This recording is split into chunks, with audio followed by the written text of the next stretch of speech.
Something happened at Brown's practice that most people just scrolled past, and I get it.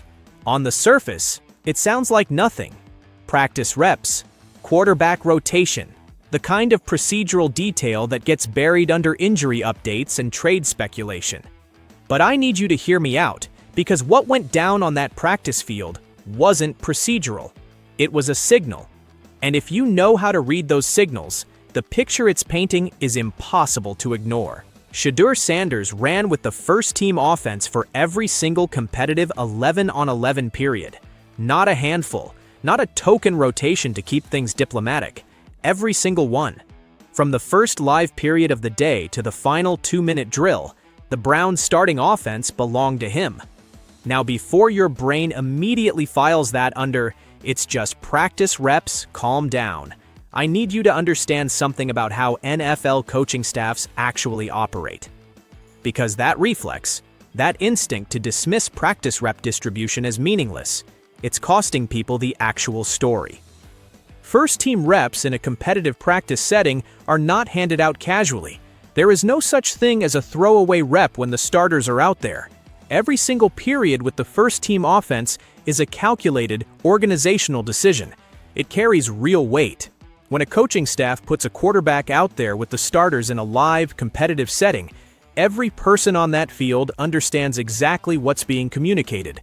The veterans on offense, the defensive starters getting reps on the other side, the front office people who drift down to the practice field in khakis trying to blend in. They all see it. They all register it. The distribution of reps is its own kind of language in professional football. A quiet language, a precise one. And on that day, that language was speaking as clearly as I've heard it speak all offseason. You just had to know how to listen. And here's the part that really got me. Shedeur didn't just receive those reps and survive them. He took them over. Late in practice, they ran a 2-minute drill situation, which, if you haven't been inside one, let me tell you what that environment actually feels like. There's a clock. There's urgency manufactured into every single snap. The defense knows it's coming, knows the offensive menu gets compressed in 2-minute scenarios, and they bring everything they have. Edge rushers are unlocking, secondary is locked in, and everyone on offense knows there is nowhere to hide. No rhythm, no tempo, no comfortable pre-snap structure to lean on. That's the arena Shedeur was operating in. And in that moment, in that exact crucible, he took a drop, processed the coverage, and released a deep ball down the sideline to Isaiah Bond, placed on the outside shoulder before Bond had even fully come out of his break. Before. The ball was already in the air on anticipation, on trust, on a pre-snap diagnosis that got confirmed mid-drop and executed with a kind of conviction you simply cannot coach into a player who doesn't have it in him. That throw was not a fortunate outcome. That throw was a quarterback announcing himself. Then Todd Monken walked to the podium after practice, and what he said stopped me cold, because I know how coaches use language in front of a media scrum, and what Monken did was deliberate. He said the Browns have 2 starting caliber quarterbacks, 2 legitimate NFL starters. I want you to actually sit with that sentence for a second, because coaches are surgical with their public language. They do not accidentally produce assessments like that. They don't slip. When Monken chose those specific words, measured, precise, unhurried, what he was doing was surgically cutting the legs out from under 2 weeks of front-runner narrative, 2 weeks of Watson is ahead coverage, 2 weeks of Cleveland media, building a hierarchy out of fragments from a single open practice. Monken walked to that podium and neutralized the whole thing in one sentence. Because you cannot sustain a Watson is leading storyline when the head coach is standing there telling the entire room that both quarterbacks are operating at a starting level. That particular narrative ran directly into a wall. And here's what keeps nagging at me when I step back and look at how this competition has actually been covered. The local media gets access to 1 practice per week. 1 open session out of 3 the coaching staff runs. They show up, they watch for a couple of hours, they take their notes, they file their analysis, and those takes become the dominant public understanding of where this competition stands until the next open session either confirms or dismantles whatever was written. 2 weeks ago, Watson had a strong day on a camera-present day. The story became, Watson is leading. Watson has the inside track. Watson is the front runner. That framing spread fast. It settled into the fan base like received knowledge. And then yesterday, Shedeur ran with the ones for the entire session and threw the best individual ball of the day. And now the same voices are hedging, reassessing, quietly walking back things they stated with real confidence not 7 days earlier. But here's the thing. Neither story is actually accurate. The Watson leading story wasn't the full picture. The Shedeur surging story isn't the full picture either, because the full picture is happening 3 days a week inside that building. The media sees one. Munkin actually said this directly, and I thought it was one of the more honest moments in that entire post-practice session. He acknowledged that on Tuesday, the day the media was not present, Watson had the majority of the first-team reps. And then on the open day, with cameras and reporters watching, Shedeur had them. That alternating structure is not coincidental. It is deliberate. The coaching staff knows exactly which day the media is coming. They are managing the public perception of this competition with the same intentionality they're bringing to actually running it. And honestly, I respect it. It's smart. It keeps both players confident, it prevents the media from building momentum on a single narrative, and it means that every hard conclusion being drawn from one open practice is being constructed on a fraction, a literal fraction, of what's actually happening in that building 3 days a week. The reporters treating that fraction as the whole story are not serving their audiences well, full stop. I want to stay on the media reaction for a moment because I think it reveals something important, not just about this specific practice, but about how Shedeur Sanders has been covered in Cleveland from the moment he arrived. After that practice session, the local media basically sorted itself into 3 groups. The first group gave Shedeur his credit. They looked at the rep structure, honestly, called the Isaiah Bond throw what it was, processed Munkin's post-practice language for what it was actually saying, and reported accordingly. That's the group doing the job right. The second group went quiet. Conspicuously quiet. And that silence, after weeks of loudly constructing a Watson is ahead framework, is its own kind of data point. When the story shifts and the people who were most invested in the previous narrative suddenly have nothing to say, that absence tells you something about the confidence they actually had in what they were reporting in the first place. But the third group is the one that genuinely bothers me, because it's the most insidious form of coverage to push back against. These are the voices who technically conceded that Shedeur had the better day, then spent the rest of their analysis keeping the skepticism alive. The argument sounds roughly like this. Sure, he looked good, but the defense wasn't at full strength. Some of those completions came against guys who might not make this roster. Myles Garrett wasn't out there rushing the passer. Denzel Ward wasn't in coverage on those deep routes. We haven't seen him in pads yet against real competition. And I want to be fair here. Some of that framing is technically accurate. Those contextual factors are real. In isolation, each one is worth noting. But here is exactly where the intellectual honesty breaks down. Those same contextual factors were present on every single day Watson had his strong sessions. The sessions that generated the Watson is leading headlines. The sessions that built the Watson has the inside track narrative.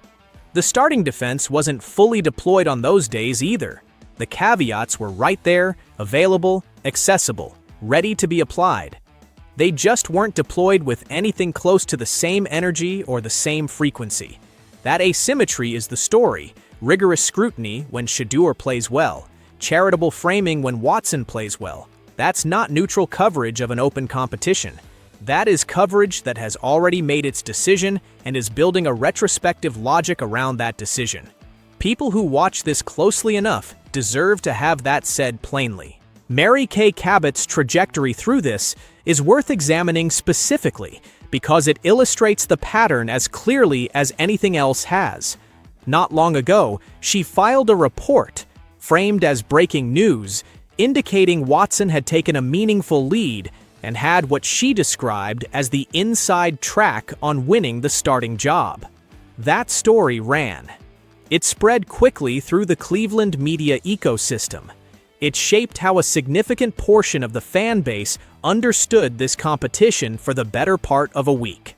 And now, after one strong Shedeur practice and one carefully chosen comment from Munkin, she is actively walking that characterization back, hedging the assessment, suggesting the situation is more open than her original reporting had implied. And the question that raises cannot be avoided. What was the original report actually built on? If a single dominant practice and one measured post-game comment from the head coach are enough to substantively shift the analysis, what was the evidentiary foundation under the original claim? I'm not asking that to single her out. I'm asking because it's the question that matters when we try to understand why the coverage of this entire competition has been so consistently uneven. Now I want to talk about Jeudy, because what's developing between him and Shedeur is a separate layer of this story that I think deserves real attention. Coming from a receiver background myself, when I watch what's unfolding between those two in practice, I'm not watching a technical issue with drops or concentration in isolation. I'm watching a trust account being drawn down. And I understand how that process works at a visceral level because I've lived it from the other side of the ball. The foundation of every meaningful quarterback-receiver relationship isn't friendship. It isn't chemistry in the abstract, romanticized sense that shows up in locker room feature stories. It's reliability. Pure, consistent, repetitive reliability.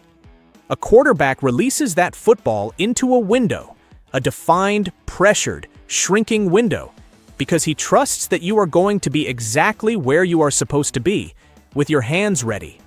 That trust is built through hundreds of repetitions, through consistent footwork, through consistent hand positioning, through ball after ball after ball, hitting palms and sticking.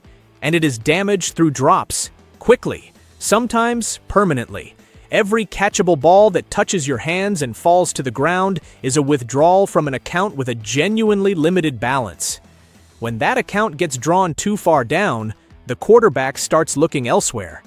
Not out of spite, not because he doesn't want it to work, out of competitive survival. His evaluation depends on completions, and he knows it. What makes the Jeudy situation feel like more than a standard drops conversation is the visible absence of that connective warmth between them during practice.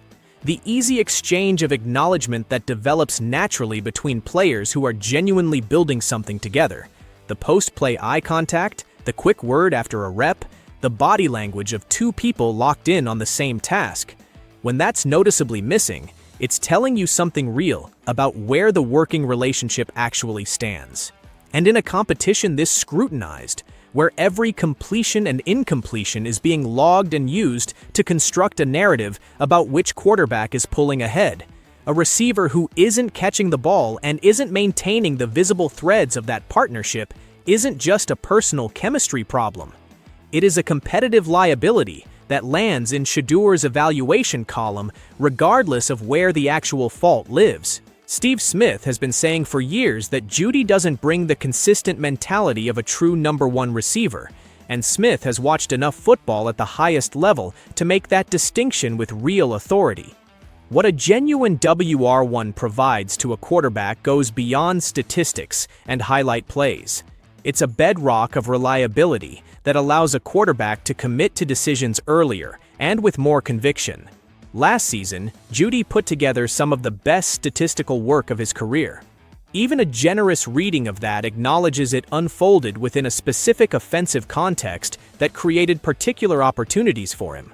When your own broadcast analysts are actively debating whether that season represented a genuine capability elevation or a context-driven anomaly, the reliability foundation is not what a number one receiver is supposed to be providing. It is the exact opposite. The position Shedeur is navigating right now is genuinely difficult in a way I don't think is being acknowledged honestly enough. He is being asked to build real working trust with a receiver who keeps making trust difficult to build, while simultaneously competing in an evaluation that is being tracked and publicly reported in real time with organizational consequences attached. Every incompletion counts against him in the ledger. Every dropped ball registers as a miss regardless of where the fault actually lives. That is not a clean evaluation environment. I'm not saying it's deliberately constructed that way or that anyone is being intentionally unfair. I'm saying it's the reality of the situation he is operating inside. And the ancient contract between a quarterback and his receiver, you run your route with conviction. I'll put the ball in the right spot, you make the catch. When that contract gets broken repeatedly from the receiver side, the quarterback absorbs the statistical consequence. In a competition this closely watched, that matters enormously. What I want you to hold on to from everything that happened that day, underneath all the noise and the narrative backtracking and the asymmetric scrutiny, what I actually want you to carry forward is something that deserves to be said plainly and without equivocation. When Shedeur Sanders is given a fair stage to compete on, he produces. When he gets first-team reps, he performs at exactly the level those reps demand. When the competitive periods are real and the defense has genuine stakes in the outcome and the pressure is authentic, he responds with throws like the one to Isaiah Bond. Anticipatory, confident, placed precisely where only his receiver can reach it before the receiver has even declared where he's going. That is not a fortunate outcome manufactured from favorable circumstances. That is a quarterback who processes coverage pre-snap, makes a decision mid-drop, and executes with the kind of conviction that organizations build around for years. The coaching staff sees it. They are in that building 3 days a week, not one. They see the full arc, the pattern, the consistency across sessions the media never attends. And the signal that came through, first-team reps from the opening period to the closing drill, the cleanest individual throw of the entire practice, a head coach walking to a podium and choosing language precise enough to neutralize a week's worth of front-runner narrative in a single sentence. That was not incidental. That was an organizational signal embedded in the structure of a competitive practice. And the people inside that building understand exactly what it means. The formal announcement hasn't come. Training camp hasn't opened. Pads aren't on yet. And the preseason reps that tend to settle these conversations in a more definitive way are still weeks away. All of that is true. But the direction this competition is moving, when you look at it without an agenda, when you actually account for what the rep structure was communicating and what Monken's deliberately chosen language was pointing toward, is not genuinely ambiguous, not to anyone watching it clearly. When the formal decision eventually comes, nobody inside that building is going to be surprised. The only people caught off guard will be the ones who spent this stretch writing Watson-leading stories off incomplete data and uneven framing. For everyone else who has been watching this honestly, the picture has been forming for a while now. That day just made it a lot harder to pretend otherwise.